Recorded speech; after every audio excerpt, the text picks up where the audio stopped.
Korang dengan aku lagi. Hari ni kita akan hantar pizza dekat Masjid Nurul Huda. Berapa pizza kita akan hantar? Ni dia, 13 pizza macam biasa. Jadi kalau korang yang berkata boleh datang. Jom. Aduh, berat macam biasa berat Macam biasa memang berat. Anak ucuk-ucukan je. Lalu susah si beg. Keselamatannya anak-anak aku. Kita pergi ke Masjid Nurul Huda. Dekat mana? Jalan nak ke hijau Parit Mahang. Sekarang kita dah pun sampai di Masjid Nurul Huda. Macam tak ada orang ni.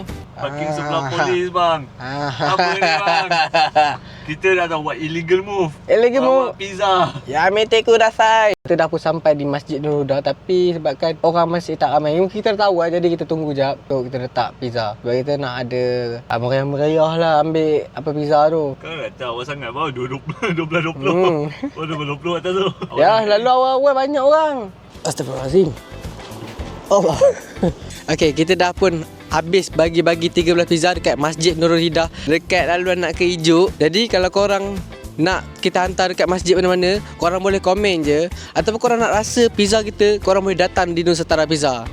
Kita ada buat promotion 50% cut off pizza sahaja Dan kita ada juga buat promosi delivery. Kalau korang spend RM69 ke atas, kita akan bagi free RM5. Jadi korang nak cuba, boleh tekan link kat bio. Tunggu korang.